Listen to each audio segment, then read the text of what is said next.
1776년 3월 5일 창경궁 집복헌 83세 노인이 죽어가고 있었다. 그는 조선 역사상 가장 오래 왕위에 있었고 가장 많은 개혁을 이뤘으며 가장 비참하게 자기 아들을 죽였다. 임종을 앞둔 그의 입에서 나온 마지막 말은 이것이었다. 내가 옳았는가? 주변의 신하들은 고개를 숙였다. 누구도 대답하지 못했다. 영조, 조선 제21대 왕, 재위 52년. 그는 무너지던 나라를 다시 세웠다. 방법은 두 가지였다. 탕평책과 균역법. 탕평책은 권력 독점을 막는 칼이었다. 노론이 권력을 잡으면 반드시 소론 인재를 등용했다. 소론이 우세하면 노론 관료를 요직에 배치했다. 이조판서는 노론, 병조판서는 소론. 한쪽이 군사를 쥐면 다른 쪽이 인사를 쥐었다. 권력은 나뉘었고 독재는 막혔다. 신하들은 분노했다. 우리 당이 이겼는데 왜 저들을 쓰는가? 영조는 단호했다. 당이 이긴 게 아니다. 조선이 이긴 것이다. 균역법은 더 직접적이었다. 양인 남자는 군포 2피를 냈다. 쌀 2가마니 값이었다. 가난한 집은 한 해 수확의 절반이었다. 아들 둘이면 파산이었다. 영조는 이를 1필로 줄였다. 부족부는 어디서 메웠는가? 양반의 어장세, 선박세, 연분세. 특권층이 처음으로 세금을 냈다. 양반들은 격렬히 반발했다. 사대부의 채통이 무너진다. 영조는 꺾이지 않았다. 백성이 굶어 죽는데 채통이 중요한가? 50만 양인 가정이 숨통을 틔었다. 이 방식은 200년 후 링컨을 닮았다. 링컨도 남부와 북부 사이에서 균형을 잡으려 했다. 노예 해방은 정의였지만 남부의 반발은 내전을 불렀다. 링컨은 온건파를 달래고 급진파를 제어하며 줄타기했다. 영조처럼. 그리고 만델라도 닮았다. 만델라는 흑인 해방 후 백인을 보복하지 않았다. 화해 없이는 미래가 없다. 탕평과 같은 말이었다. 세 사람 모두 알았다. 한쪽만 이기면 나라는 갈라진다는 것을. 그러나 이들에게는 공통점이 하나 더 있었다. 극심한 외로움. 링컨은 암살당하기 전 나를 이해하는 사람이 없다고 말했다. 만델라는 자서전에 대통령이 되고 나서 가장 친구가 없었다고 썼다. 영조는? 그는 52년간 왕좌에 있었지만 단 하루도 편히 잠들지 못했다. 1762년 윤 5월 창경궁 뜰에 뒤주가 놓였다. 그 안에 27살 세자가 갇혔다. 아버지 왕은 뒤주 뚜껑을 직접 덮었다. 8일 후 세자는 죽었다. 굶주림과 탈진과 더위로, 그리고 절망으로. 링컨도 만델라도 자기 아들을 죽이진 않았다. 하지만 영조는 죽였다. 왜? 그도 몰랐다. 두려움 때문이었다. 콤플렉스 때문이었다. 외로움 때문이었다. 지금부터 당신에게 묻겠다. 이 왕의 선택은 옳았는가? 아니, 더 정확히 묻겠다. 당신이라면 같은 선택을 할 수 있었는가? 나라를 위해 가족을 버릴 수 있었는가? 그리고 그 선택 뒤에 당신은 평생을 버틸 수 있겠는가? 핵심 갈등 콤플렉스 vs 정당성. 영조는 태어나는 순간부터 불안했다. 1694년 9월 13일 숙종의 13번째 아들. 어머니는 무수리 출신 최씨. 궁녀도 아니었다. 물을 깃고 빨래하던 여인이었다. 왕자라는 이름은 있었지만 존경은 없었다. 신하들은 그를 천자라 불렀다. 왕실 족보의 이름은 올랐지만 마음속엔 없었다. 이 콤플렉스는 200년 후 트루먼을 닮았다. 해리 트루먼, 루스벨트 사후 대통령이 된 남자. 그는 대학도 나오지 못했다. 동부 엘리트들은 그를 미주리의 촌뜨기라 비웃었다. 트루먼은 평생 증명해야 했다. 자기가 대통령 자격이 있다는 것을. 영조도 똑같았다. 서자 출신. 평생 증명해야 할 운명.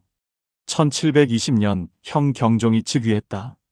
경종은 병약했다. 후사가 없었다. 신하들은 수군거렸다. 다음 왕은 누구인가? 노론은 영조를 세제로 책봉하자 했다. 소론은 반대했다. 서자를 왕으로? 당파 싸움은 사륙으로 번졌다. 1721년 신임사화. 노론 사대신 김창집, 이이명, 이건명, 조태채가 사약을 받았다. 영조 때문에 죽었다. 그는 공포에 떨었다. 1724년 8월 25일 경종이 갑자기 죽었다. 게장을 먹고 급사했다. 의혹이 폭발했다. 노론이 독살했다. 영조가 사주했다. 증거는 없었다.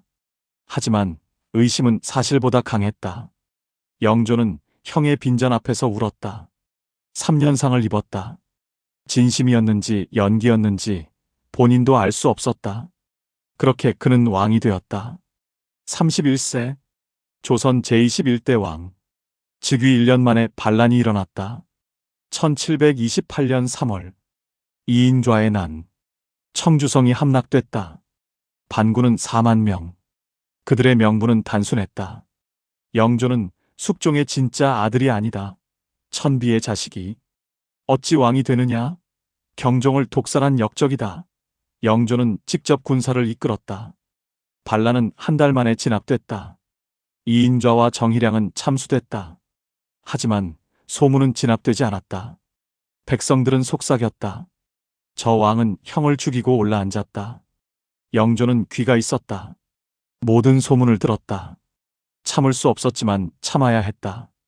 어느 날 밤 영조는 대신을 불렀다. 경은, 짐이 진짜 선왕의 아들이라 믿는가? 전하, 어찌 그런 말씀을?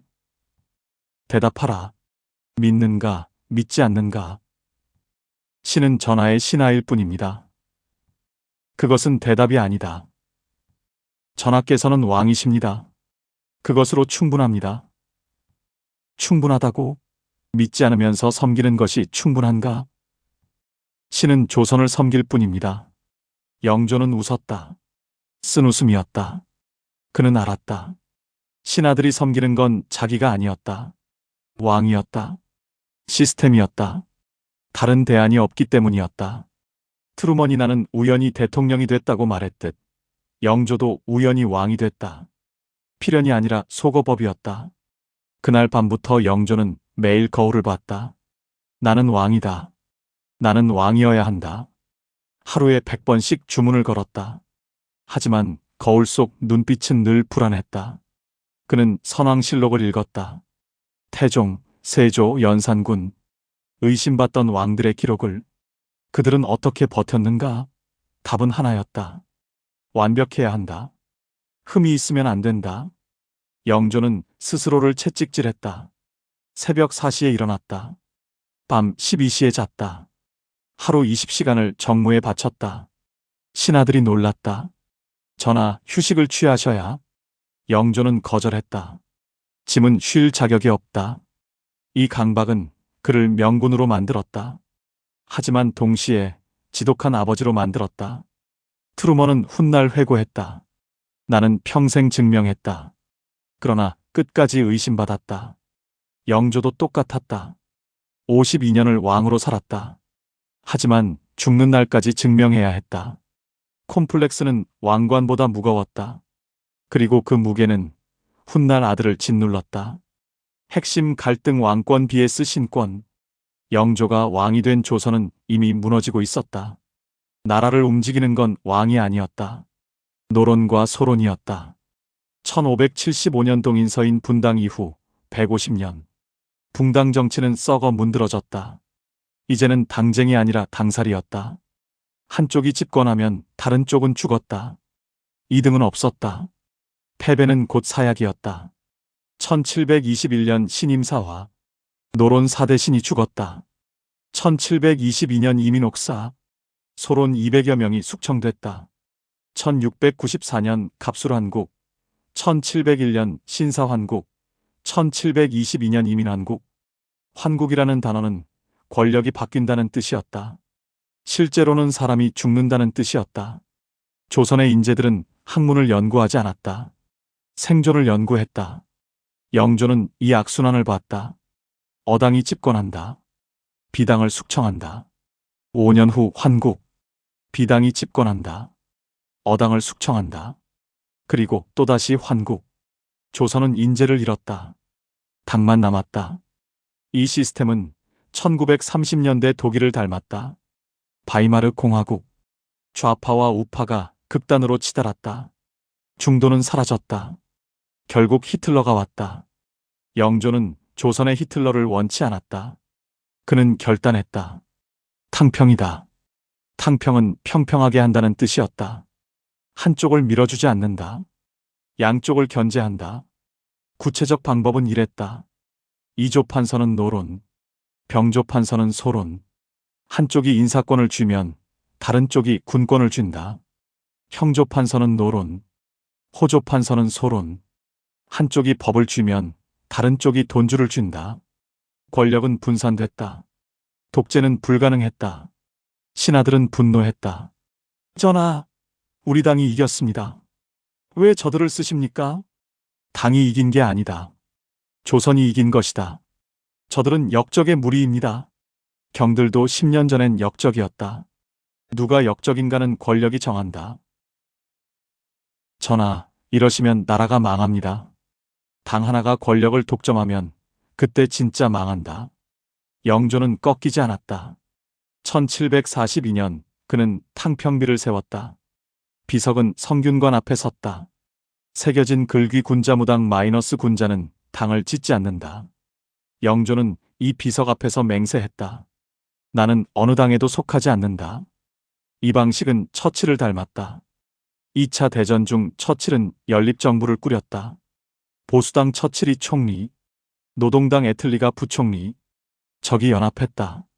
왜? 나치를 이기기 위해서. 영조도 똑같았다. 노론과 소론을 연립시켰다. 왜? 당쟁을 이기기 위해서. 처칠은 성공했다. 전쟁을 이겼다. 하지만 선거에서 졌다. 국민은 연립을 원치 않았다. 명확한 편을 원했다. 영조도 똑같은 고통을 겪었다. 탕평비를 세운 날 노론이 반발했다. 우리가 이겼는데 왜 소론을 쓰는가? 소론도 반발했다. 탕평은 우리를 약화시키는 술책이다. 양쪽 모두 영조를 원망했다. 공정은 고독을 낳았다. 어느 날 밤 영조는 혼자 술을 마셨다. 경은 짐이 옳은가? 측근이 조심스레 대답했다. 옳습니다, 전하. 그럼 왜 모두 짐을 원망하는가? 옳은 것과 인기 있는 것은 다릅니다. 인기가 없으면 개혁도 실패한다. 전하께서는 역사에 남으실 겁니다. 역사에 남는다고? 짐은 지금 외롭다. 영조는 잔을 비웠다. 그는 깨달았다. 옳은 선택이 반드시 외롭다는 것을. 공정하려 할수록 모두의 적이 된다는 것을. 처칠이 전후 선거에서 패배하며 국민은 배은망덕하다고 말했듯 영조도 탕평 이후 고립됐다. 신하도 친구도 없었다. 오직 확신만 있었다. 하지만 확신도 외로움을 견디지 못했다. 영조는 아들에게 기댔다. 내 뒤를 이을 세자. 너는 나를 이해해야 한다. 나처럼 완벽해야 한다. 영조는 몰랐다. 자기 외로움을 아들에게 떠넘기고 있다는 것을. 그 무게가 세자를 무너뜨릴 것이라는 것을. 탕평비는 여전히 성균관 앞에 서 있었다. 비석은 외로워 보였다. 영조처럼. 핵심 갈등 백성 vs 기득권 정의 vs 현실. 1750년 2월 영조는 조선 최대 개혁을 단행했다. 균역법. 이 법은 200년 묵은 수탈 구조를 무너뜨렸다. 어떻게? 구체적으로 보자.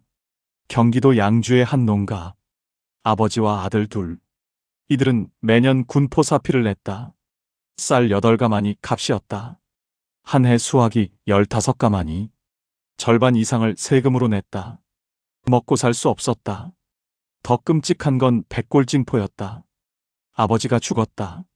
하지만 관아는 죽은 아버지 목도 청구했다. 호적에 있으니 내라. 아들이 항의했다. 아버지는 죽었습니다. 아전은 냉정했다. 죽었으면 시체를 가져와라. 증명하라. 증명은 불가능했다. 결국 살아있는 아들이 죽은 아버지 세금까지 냈다. 이게 조선의 현실이었다. 황구첨정도 있었다. 갓난아기에게도 군포를 물렸다. 앞으로 클 거 아니냐? 미리 내라. 한 집에 남자 셋이면 파산이었다. 도망갔다. 산으로 갔다. 그러면 남은 가족이 몫을 나눠냈다. 이것이 족징이었다. 한 사람이 도망가면 온 가족이 망했다. 영조는 이 구조를 봤다. 이대로는 안 된다. 1750년 균역법을 발표했다. 핵심은 네 가지였다. 첫째, 군포를 2필에서 1필로 줄인다. 둘째, 백골징 포항구 첨정 폐지. 셋째, 부족부는 양반의 어장세 선세염세로 메운다. 넷째, 결작 신설. 토지 100결당 쌀 2두를 거둔다. 양반 지주도 낸다. 결과는 극적이었다. 양주의 그 농가, 군포가 4필에서 2필로 줄었다. 쌀 4가마니 절약. 죽은 아버지 세금은 없어졌다. 갓난아기 세금도 폐지됐다. 그 집은 살았다. 50만 가구가 똑같이 살았다. 농민 봉기가 급감했다. 1750년 이후 20년간 밀란이 절반으로 줄었다. 조선은 숨통을 틔었다. 하지만 부작용도 있었다. 첫째, 재정 부족. 균역법으로 국가 수입이 30% 감소했다. 영조는 결작과 어염세로 메우려 했다. 하지만 부족했다. 결국 다른 세금이 올랐다. 전세가 은밀히 증가했다. 일부 농민은 군포는 줄었지만 토지세는 늘었다. 특히 자작농이 타격을 받았다. 둘째, 양반의 저항. 양반 지주들은 격렬히 반발했다. 전하, 어장세를 거두면 어민이 망합니다. 어민이 아니라 경들의 수입이 줄어드는 것 아닌가? 사대부에게 세금을 거두면 채통이 무너집니다. 백성이 굶어 죽는데 채통이 중요한가? 이러면 나라의 기강은 백성을 살려야 선다. 백성을 죽이고 세우는 기강은 없다. 양반들은 물러갔다. 하지만 복종하지 않았다. 그들은 빠져나갈 구멍을 찾았다. 어장을 축소 신고했다. 염전을 은닉했다. 선박을 숨겼다. 실제 징수액은 예상의 절반도 안 됐다. 영조는 분노했지만 어쩔 수 없었다. 양반을 모두 처벌할 순 없었다. 셋째, 지방관리의 착복. 군포는 줄었지만 지방 수령이 중간에서 빼먹었다.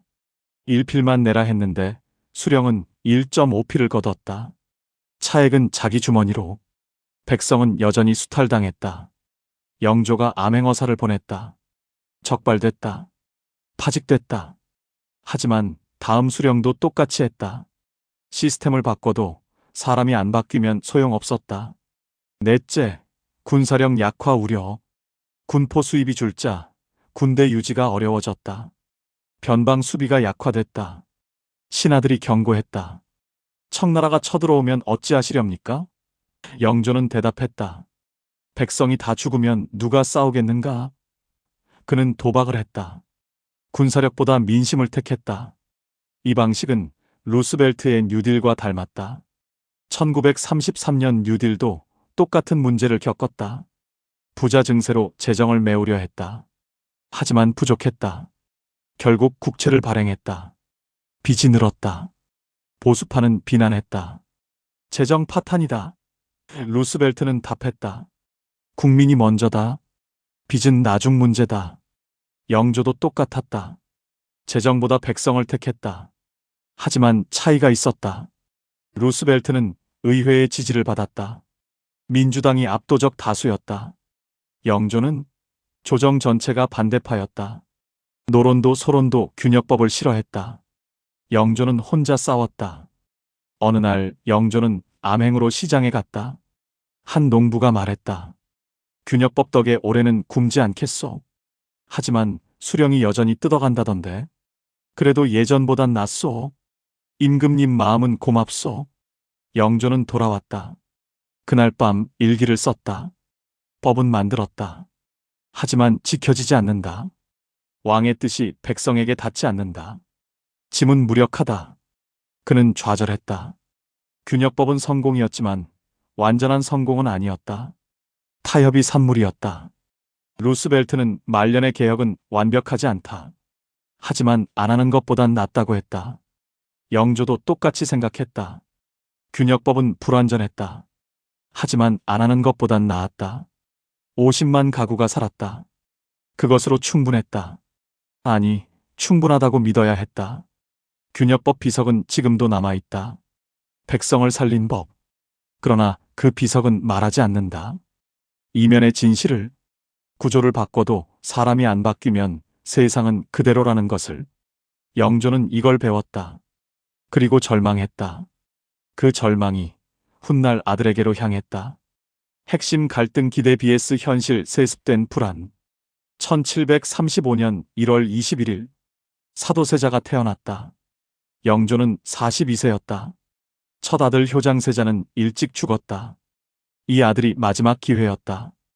영조는 갓난아기를 안으며 맹세했다. 너는 나와 달라야 한다. 서자의 아들이 아니라 정통 왕세자로 자라야 한다. 의심받지 않을 완벽한 후계자가 되어야 한다. 그날부터 세자는 아들이 아니라 프로젝트였다. 1749년 2월 세자는 15세가 됐다. 영조는 대리청정을 명했다. 조선 역사상 가장 이른 나이였다. 편전에서 전교가 내려졌다. 오늘부터 세자가 정사를 주관한다. 신하들이 웅성거렸다. 노론 대신 홍봉안이 속삭였다. 너무 이르지 않소? 소론 영의정 이천보가 답했다. 주상께서 서두르신다. 뭔가 불안하신 게지. 대리청정 첫날 새벽 4시 세자는 침전에서 깨어났다. 잠은 3시간. 상궁이 옷을 입혔다. 손이 떨렸다. 상궁이 걱정스레 물었다. 마마, 괜찮으십니까? 세자는 고개를 끄덕였다. 거짓말이었다. 괜찮지 않았다. 가슴이 뛰었다. 숨이 찼다. 오늘부터 조정 대신 60명 앞에 앉아야 했다. 판단해야 했다. 명령해야 했다. 15세가 오전 6시 편전. 세자가 자리에 앉았다. 왕의 자리보다 한 단 낮은 곳. 하지만 신하들 앞.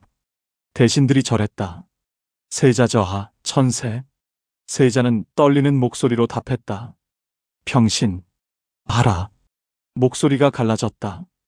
뒤편에서 영조가 발을 구르는 소리. 쿵. 세자는 움찔했다. 첫 번째 상소. 노론 대신 김상로가 올렸다. 경기 지역 환곡 분배에 대해 아뢰옵니다. 흉년으로 백성이 굶주리니 창고를 열어. 세자는 들었다.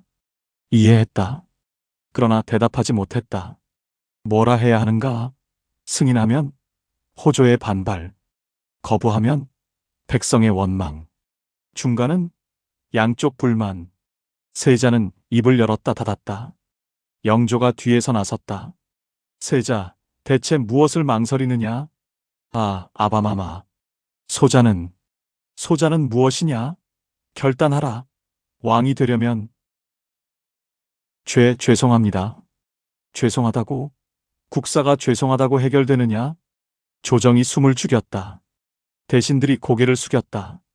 노론 영수 김제로가 소곤거렸다. 세자가 너무 어리다. 소론 판서 윤동도가 맞장구 쳤다. 주상께서 너무 서두르신다. 저것 보시오. 저것이 대리청정을 할 그릇이오? 수군거림이 번졌다. 세자는 들었다. 모두 들렸다. 그날 밤 세자는 침전에서 울었다. 해경궁 홍씨가 등을 어루만졌다. 마마, 첫날이라 그러신 겁니다. 세자가 말했다. 나는 할 수 없소. 나는 그릇이 안 돼요. 해경궁이 손을 잡았다. 천천히 하시면 됩니다. 세자는 고개를 저었다. 아바마마는 천천히를 모르신다. 이 패턴은 매일 반복됐다. 새벽 4시 기상, 6시 조회, 8시 경연, 10시 상소 처리, 12시 무예 연습, 오후 2시 병서 공부, 오후 4시 제차 조회, 저녁 6시 영조 아련, 밤 8시 복습, 자정 취침, 하루 20시간 일정, 쉬는 시간 없음. 세자는 하루하루 지쳐갔다. 어느 날 조회에서 세자가 졸았다. 고개가 떨어졌다. 영조가 봤다. 수라상을 발로 찼다. 쨍그랑 그릇이 깨졌다. 국물이 세자 옷에 튀었다. 조정이 얼어붙었다. 잠을 자느냐? 내가 지금 어디 앉아 있는 줄 아느냐? 죄송합니다. 일어나라. 당장 일어나. 세자는 일어났다. 무릎을 꿇었다. 영조가 내려왔다. 세자 앞에 섰다. 뺨을 쳤다. 탁! 조정이 숨소리조차 내지 못했다. 대신들은 고개를 숙였다. 그러나 눈은 세자를 봤다. 소론대사간 이기진이 속삭였다. 저러니 세자가 망가진다. 노론 이조판서 홍봉안이 답했다. 주상께서 본인 콤플렉스를 세자에게 풀고 계신다. 세자는 뺨을 감쌌다. 눈물이 났다. 참았다. 흘러내렸다. 영조가 소리쳤다. 왕이 될 자가 눈물을 보이느냐? 세자는 눈물을 닦았다. 그러나 멈추지 않았다. 영조는 돌아섰다. 오늘 조회는 파한다. 다들 물러가라. 신하들이 물러갔다. 복도에서 수군거렸다. 세자가 무너지고 계신다. 절에서야 어찌 왕위를 잇겠소? 주상께서 너무 엄하시다. 엄한 게 아니라 잔혹하시다. 세자는 들었다. 복도까지 들렸다. 모든 소리가 들렸다. 귀를 막았다. 소용없었다. 소리는 머릿속에서 울렸다. 그릇이 안 된다. 무너지고 있다. 왕이 될 수 없다. 세자는 비명을 지르고 싶었다. 참았다. 비명은 안으로 들어갔다. 1752년. 세자는 18세. 이상 증세가 나타났다. 의대증. 아침에 입은 옷을 오전에 갈아입었다. 점심에 또 갈아입었다. 저녁에 또. 하루 10번. 상궁들이 수군거렸다. 세자마마께서 이상하시다. 옷만 보시면 찢으신다. 무슨 병이신가? 한 상궁이 영조에게 보고했다. 주상전하, 세자마마께서. 무엇이냐? 옷을 하루에 10번씩 갈아입으십니다. 무슨 소리냐? 왜? 더럽다 하십니다. 더럽다고? 새 옷인데? 소인도 모르겠습니다. 그냥 더럽다 하십니다. 영조는 세자를 불렀다. 세자가 들어왔다. 옷에 주름 하나 없었다. 완벽했다. 그러나 눈빛은 비어 있었다. 경들이 하는 말이 사실이냐? 옷을 하루에 10번 갈아입는다고? 예. 왜 그러느냐? 더럽습니다. 무엇이 더럽단 말이냐? 모든 것이 더럽습니다. 영조는 이해하지 못했다. 현대 정신의학으로 보면 명확하다. 강박장애 OCD. 극심한 스트레스가 원인이다. 완벽을 강요받은 사람이 완벽을 강박하게 된다. 하지만 1752년 조선에는 정신의학이 없었다. 세자는 이상한 사람일 뿐이었다. 조정은 수군거렸다. 세자가 미쳤다. 세자가 제정신이 아니다. 저것이 왕위를 잇는다고? 해경궁 홍씨가 영조에게 간청했다. 마마, 세자가 많이 아픕니다. 아프다고? 꾀병이다. 꾀병이 아닙니다. 진짜 아픕니다. 세자는 강해야 한다. 약하면 왕이 될 수 없다. 하오나 마마, 더 이상 말하지 마라. 짐이 세자를 바로잡을 것이다. 바로잡는다? 어떻게? 더 엄하게, 더 완벽하게, 더 강하게. 영조는 방법을 바꾸지 않았다. 같은 방법을 더 강하게 했다. 세자는 더 무너졌다. 악순환이었다. 이것은 20세기 조지프 케네디와 장남 조 주니어를 닮았다. 기대는 압박이 됐고, 압박은 자살 충동이 됐고, 충동은 죽음이 됐다. 조정복도에서 신하들이 속삭였다. 세자는 이미 끝났다. 주상께서 세자를 죽이고 계신다. 칼로 베는 게 아니라 기대로 죽이고 계신다. 수군거림은 궁궐을 가득 채웠다. 세자는 모두 들었다. 그리고 조금씩 죽어갔다. 영조는 몰랐다.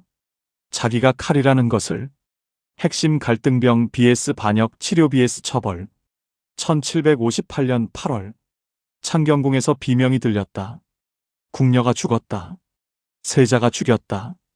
이유는 없었다. 옷을 제대로 개지 않았다. 그게 전부였다. 해경궁 홍씨가 달려왔다. 시신을 봤다. 그리고 세자를 봤다. 세자는 손을 씻고 있었다. 계속 씻었다. 피가 지워지지 않는다고 믿었다. 세자마마, 무슨 짓을 하신 겁니까? 더러웠다. 사람을 죽이고 더럽다뇨. 그래, 나도 더럽다. 모두 더럽다. 해경궁은 알았다. 이건 반역이 아니었다. 병이었다. 하지만 조선에는 정신의학이 없었다. 병은 미친 것일 뿐이었다. 그리고 미친 세자는 폐위 사유였다. 사건은 은폐됐다. 궁녀 가족에게 돈을 줬다. 입을 막았다.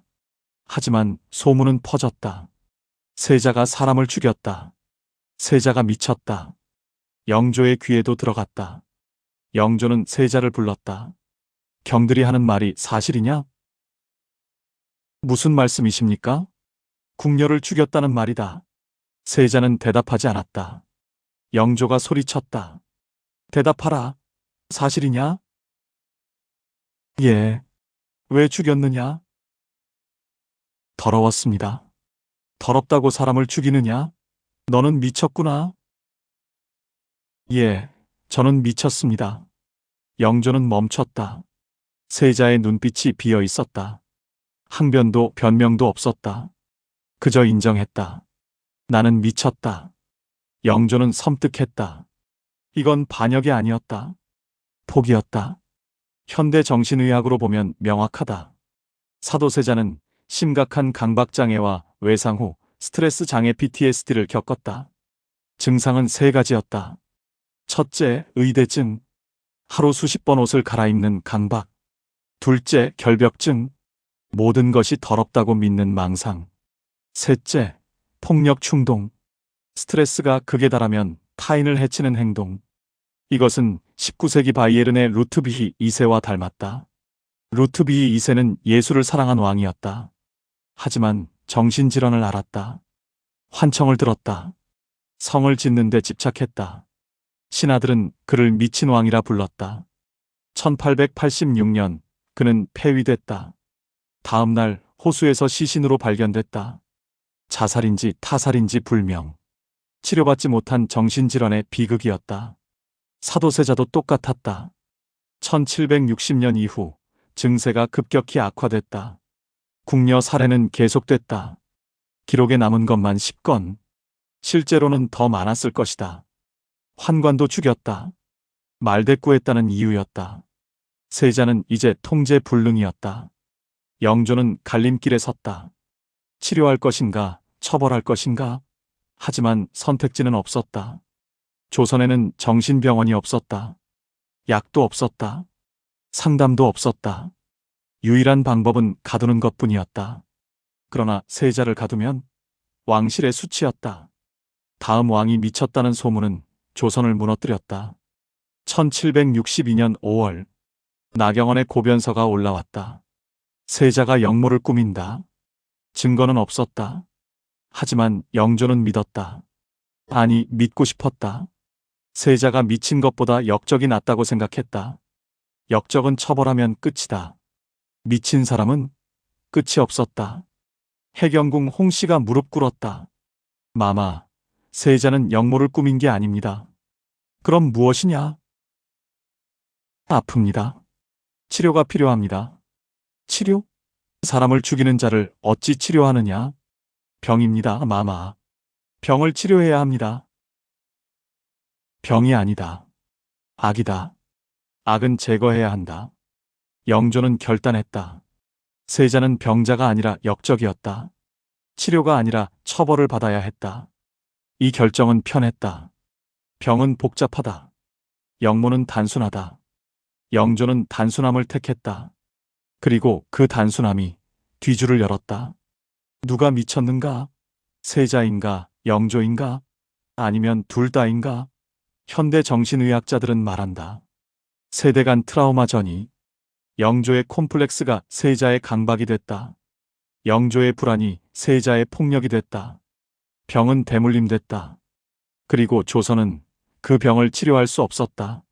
오직 제거할 뿐이었다. 핵심 갈등 아버지 vs 왕인간 vs 시스템. 1762년 윤 5월 13일 창경궁 뜰에 뒤주가 놓였다. 가로 70cm, 세로 70cm, 높이 1.5m. 쌀을 담는 나무 상자였다. 그 안에 사람을 넣으려 했다. 27세 세자를 영조가 명했다. 들어가라. 세자는 울었다. 아바마마 살려주십시오. 영조는 돌아섰다. 들어가라고 했다. 세자는 뒤주 안으로 들어갔다. 무릎을 구부렸다. 몸을 웅크렸다. 뚜껑이 닫혔다. 빛이 사라졌다. 영조가 말했다.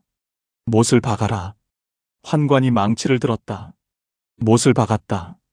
쿵, 쿵, 쿵. 세자는 안에서 외쳤다. 아바마마, 아바마마. 영조는 걸었다. 뒤돌아보지 않았다. 비명이 들렸다. 영조는 더 빨리 걸었다. 이 방법은 로마 시대의 쿨레우스 시우에레리우스형을 닮았다. 존속사 레범을 가죽 자루에 넣고 강에 던지는 형벌이었다. 천천히 죽였다. 고통을 극대화했다. 범죄자에게 인간성을 부인하는 처형법이었다. 뒤주도 똑같았다. 세자를 인간이 아니라 물건으로 만들었다. 쌀 대신 사람을 담았다.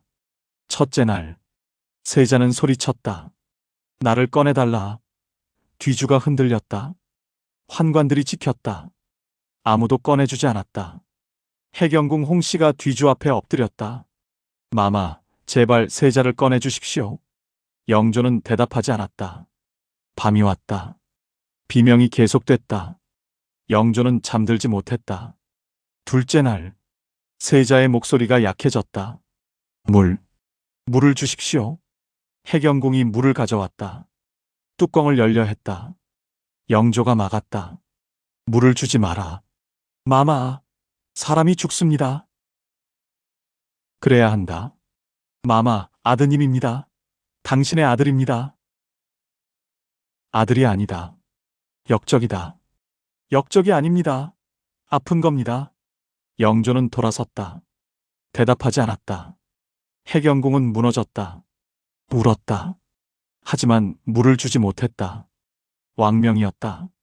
셋째 날, 세자는 헛소리를 했다. 어머니가 보입니다.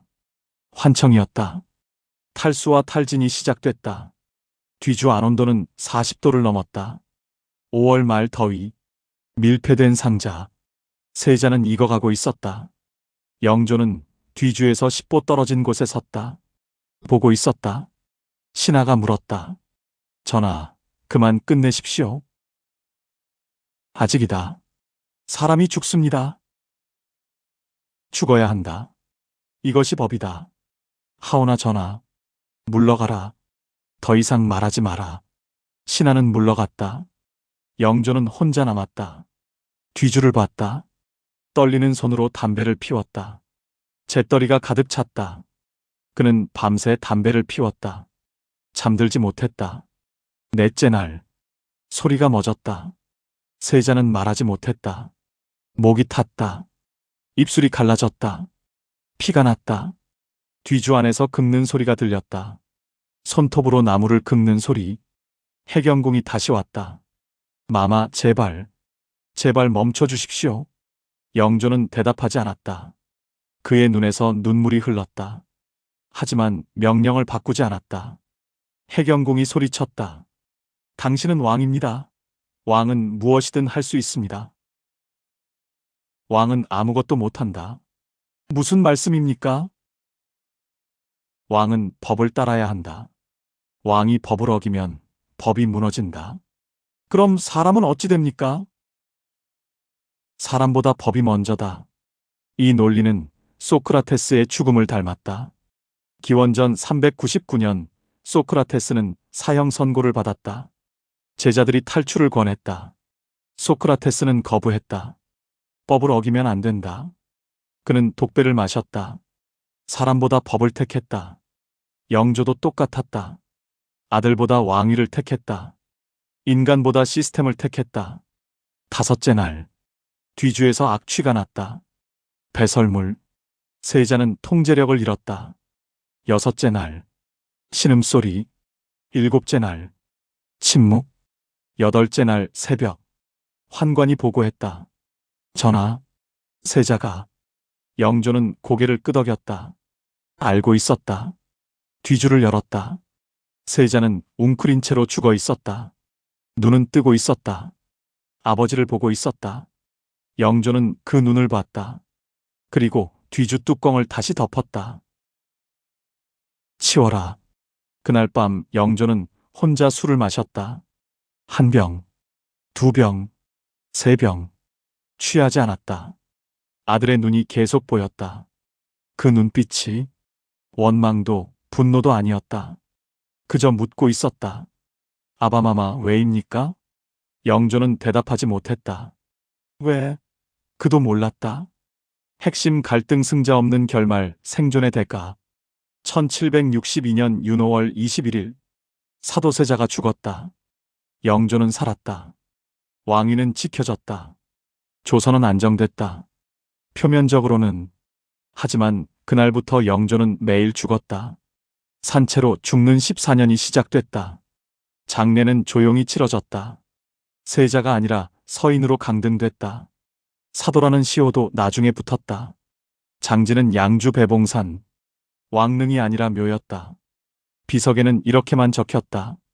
수은묘. 은혜를 베푼 무덤. 누구의 은혜인가? 영조의 은혜였다. 죽여놓고 은혜라 했다.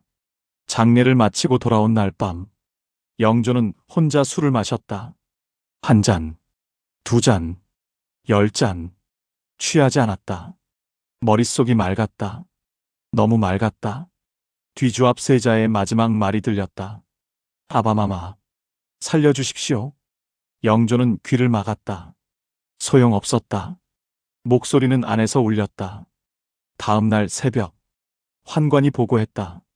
전하, 주무시지 못하셨습니까? 영조는 대답하지 않았다. 못 잔 게 아니었다. 안 잔 것이었다. 잠들면 꿈을 꾸었다. 뒤주 꿈. 세자가 나왔다. 아바마마 왜입니까? 영조는 대답하지 못했다. 깨어나면 땀으로 흠뻑 젖어 있었다. 그날부터 영조는 밤을 피했다. 낮에만 살았다. 1762년 가을, 영조는 정사를 재개했다. 조정에 나갔다. 신하들을 봤다. 모두 고개를 숙였다. 아무도 눈을 마주치지 않았다. 영조가 물었다. 경들, 국사를 논하라. 침묵이었다. 영조가 다시 물었다. 아무도 아랠 것이 없느냐? 한참 후 이조판서 홍봉안이 입을 열었다. 전하, 동궁세자궁을 어찌하시렵니까? 동궁? 비어 있습니다. 영조는 멈췄다.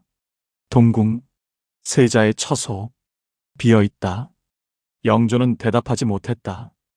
홍봉안이 조심스레 이었다. 원손 훗날에 정조를 들이시는 게 아니다. 그대로 두어라. 전하 하오나. 그대로 두라 했다. 영조의 목소리가 갈라졌다. 신하들이 움찔했다. 영조는 조회를 파했다. 혼자 남았다. 동궁을 바라봤다. 비어 있었다. 영조는 알았다. 비어 있는 건 동궁이 아니었다. 자기 마음이었다. 그날부터 영조는 이상해졌다. 밤마다 동궁 주변을 맴돌았다. 들어가지는 못했다. 문 앞에서 서성였다. 환관들이 걱정했다. 전하, 주무셔야 합니다. 영조는 고개를 저었다. 들리지 않느냐? 무슨 소리 말씀이십니까? 네. 뒤주 두드리는 소리가. 환관은 귀를 기울였다. 아무 소리도 없었다. 전하, 아무 소리도. 영조는 혼자 중얼거렸다. 들린다. 계속 들린다. 이 증상은 맥베스를 닮았다. 셰익스피어의 비극. 맥베스는 왕을 죽이고 왕위에 올랐다. 하지만 밤마다 환영을 받다. 죽은 왕의 유령. 연회장에 나타났다. 내가 나를 죽였다. 맥베스는 비명을 질렀다. 신하들은 아무것도 보지 못했다. 맥베스만 봤다. 죄책감이 만든 환영이었다. 영조도 똑같았다. 1763년 영조는 환청을 들었다. 아바마마. 세자의 목소리. 1764년 환영을 받다. 뒤주가 복도에 서 있었다. 뚜껑이 열렸다. 세자가 나왔다. 왜 저를 죽였습니까? 영조는 비명을 지르며 깨어났다. 시의가 달려왔다. 전하, 괜찮으십니까? 영조는 떨고 있었다. 짐은 괜찮지 않다. 1765년 손자 정조가 10세가 됐다. 영조는 정조를 봤다. 세자의 얼굴이었다. 영조는 정조를 피했다. 가까이 하지 않았다. 정조가 물었다. 할아버님, 왜 저를 멀리 하십니까? 영조는 대답하지 못했다. 내가 내 아버지를 닮았기 때문이다. 내 얼굴에서 내가 죽인 아들이 보이기 때문이다. 신하들은 수군거렸다. 주상께서 제정신이 아니시다. 밤마다 혼잣말을 하신다. 세자 생각에 미치셨다. 소문은 궁궐을 넘어 퍼졌다. 백성들도 알았다. 임금이 아들을 죽였다더라. 뒤주에 가뒀다더라. 8일 동안 굶겨 죽였다더라. 영조는 들었다. 모든 소문을 들었다. 반박하지 못했다. 사실이었으니까. 1770년 영조는 77세. 늙었다. 하지만 왕위는 놓지 않았다. 정조에게 물려주지 않았다. 왜? 무서웠다. 정조가 복수할까봐. 아버지의 원수를 갚을까봐. 영조는 정조를 감시했다. 편집증이었다. 정조는 참았다. 할아버지를 이해하려 했다. 하지만 이해할 수 없었다. 왜 아버지를 죽였는가? 왜 나를 의심하는가? 어느 날 정조가 영조에게 물었다. 할아버님, 아버지는 왜 돌아가셨습니까? 영조는 얼어붙었다. 한참 후 대답했다. 영모를 꾸몄기 때문이다. 영모요? 아버지가요? 그렇다. 증거가 있습니까? 증거는 없으시다면 왜 죽이셨습니까? 영조는 대답하지 못했다. 정조는 물러났다. 영조는 혼자 남았다. 손자가 물었다. 자기가 평생 스스로에게 물었던 질문을 왜 죽였는가? 답은 여전히 없었다. 이것은 스탈린의 말년을 닮았다. 스탈린은 수백만을 숙청했다. 말년의 편집증에 시달렸다. 모두가 나를 죽이려 한다. 의사도 의심했다. 경호원도 의심했다. 1953년 뇌졸중으로 쓰러졌다.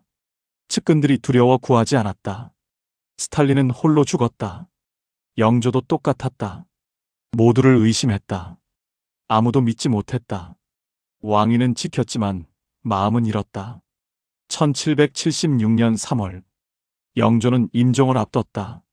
정조가 곁에 있었다. 영조가 손을 뻗었다. 정조가 잡았다. 영조가 떨리는 목소리로 말했다. 짐이 옳았느냐? 정조는 대답하지 않았다. 영조는 눈을 감았다. 대답을 듣지 못한 채 왕은 죽었다. 하지만 14년 전에 이미 죽어 있었다. 뒤줄을 닫던 그날, 핵심 갈등 후회 없는 고백은 없다. 1776년 3월 5일, 영조가 죽었다. 제위 52년, 83세, 조선 역사상 가장 오래 산 왕, 가장 많은 개혁을 이룬 왕, 그리고 가장 비참하게 아들을 죽인 왕. 장례는 성대했다. 백성들이 울었다. 성군이 떠나셨다. 신하들이 제문을 올렸다. 조선을 살린 왕. 그러나 한 사람만 울지 않았다. 정조였다. 정조는 할아버지의 관을 봤다. 떠올랐다. 아버지의 관. 14년 전. 그날도 이렇게 조용했다. 장례를 마치고 돌아온 날 밤, 정조는 결심했다. 아버지를 복권시키겠다. 신하들이 반대했다. 역적을 복권시키면 선왕을 부정하는 것입니다. 정조는 단호했다. 짐의 아버지는 역적이 아니다. 병자였다. 1776년 6월 정조는 교서를 내렸다. 사도세자 복권. 시호를 올렸다. 사도. 생각하니 슬프다는 뜻. 묘를 왕릉으로 격상시켰다. 영우원. 영조가 죽이고 정조가 살렸다. 하지만 진짜로 살아난 건 아무것도 없었다. 죽은 자는 돌아오지 않았다. 정조는 아버지 묘에 갔다. 비석 앞에 섰다. 절했다. 그리고 물었다. 아버님, 할아버님은 옳았습니까? 대답은 없었다. 바람만 불었다. 정조는 알았다. 이 질문에는 답이 없다는 것을. 역사는 영조를 어떻게 평가했는가? 영조실록은 이렇게 적었다. 임금은 탕평으로 당쟁을 평정했고 균역법으로 백성을 구했다. 성군이었다. 하지만 마지막 구절에는 이렇게도 적혔다. 다만 세자를 죽인 것은 천추의 한이다. 성군과 살인자, 두 얼굴이었다. 현대 역사학자들은 논쟁한다. 영조의 선택은 옳았는가? 한쪽은 말한다. 옳았다. 세자는 통제 불능이었다. 궁궐에서 살인을 저질렀다. 왕위를 잇기에 부적합했다. 영조는 나라를 위해 아들을 희생시켰다. 다른 쪽은 반박한다. 틀렸다. 세자는 치료가 필요했다. 영조가 세자를 망쳤다. 완벽주의가 아들을 죽였다. 뒤주는 치료가 아니라 살인이었다. 누가 옳은가? 둘 다 옳고 둘 다 틀렸다. 이것이 비극이다. 정답이 없는 선택. 어떤 길을 택해도 누군가는 죽었다. 세자를 살리면 조선이 혼란스러웠다. 미친 왕을 섬기는 나라. 세자를 죽이면 영조가 무너졌다. 아들을 죽인 아버지. 무엇이 정답인가? 없었다. 이것은 트루먼의 원폭 투하와 닮았다. 1945년 8월 트루먼은 결단했다. 히로시마와 나가사키의 원자 폭탄. 20만 명이 죽었다. 트루먼은 말했다. 전쟁을 끝내기 위해서였다. 더 많은 목숨을 구하기 위해서였다. 비판자들이 반박했다. 민간인 학살이다. 정당화할 수 없다. 트루먼은 평생 질문받았다. 옳았습니까? 트루먼은 대답했다. 나도 모른다. 다만 선택해야 했다. 영조도 똑같았다. 선택해야 했다. 세자를 죽일 것인가? 조선을 위험에 빠뜨릴 것인가? 영조는 전자를 택했다. 옳았는가? 모른다. 다만 선택했다. 그리고 그 선택의 무게를 14년간 짊어졌다. 트루먼은 회고록에 적었다. 후회하지 않는다고 말한다. 하지만 밤마다 꿈을 꾼다. 영조도 똑같았다. 후회하지 않는다 말했다. 하지만 밤마다 환청을 들었다. 그렇다면 우리는 어떻게 평가해야 하는가? 영조를 성군이라 불러야 하는가? 살인자라 불러야 하는가? 답은 간단하다. 둘 다다. 영조는 성군이었다. 동시에 살인자였다. 탕평책은 위대했다. 동시에 뒤주는 잔혹했다. 이것이 인간이다. 완전한 영웅도 완전한 악인도 없다. 다만 선택하고 후회하는 사람만 있다. 영조는 마지막 순간 물었다. 내가 옳았는가? 이 질문은 우리에게도 향한다. 당신은 어떻게 생각하는가? 영조의 선택이 옳았다고 보는가? 아니면 틀렸다고 보는가? 중요한 건 답이 아니다. 질문이다. 우리도 살면서 선택한다. 누군가를 포기하고 무언가를 희생시킨다. 그리고 묻는다. 내가 옳았는가? 영조의 이야기는 끝났다. 하지만 질문은 끝나지 않았다. 그 질문은 지금도 우리 곁에 있다. 당신의 선택은 옳았는가? 후회는 없는가? 그리고 가장 중요한 질문. 만약 다시 선택할 수 있다면 당신은 같은 선택을 할 것인가? 정조는 아버지 묘를 떠나며 중얼거렸다. 아버님, 저는 할아버님을 용서할 수 없습니다. 하지만 바람이 불었다. 이해는 합니다. 용서와 이해 같지 않다. 용서는 마음이다. 이해는 머리다. 정조는 할아버지를 이해했다. 그러나 용서하지 않았다. 영조도 스스로를 이해했다. 그러나 용서하지 못했다. 이것이 비극이다. 이해해도 용서할 수 없는 선택. 옳아도 후회하는 결단. 영조는 83년을 살았다. 52년을 왕으로, 14년을 죄인으로 살았다. 그는 조선을 살렸다. 하지만 자기 확신은 죽었다. 백성은 그를 성군이라 불렀다. 하지만 그는 스스로를 용서하지 못했다. 역사는 그를 기록했다. 하지만 영조 스스로는 자기 이야기를 끝내지 못했다. 마지막 질문에 답하지 못한 채 죽었다. 내가 옳았는가? 이 질문은 아직도 대답을 기다리고 있다. 당신의 대답을.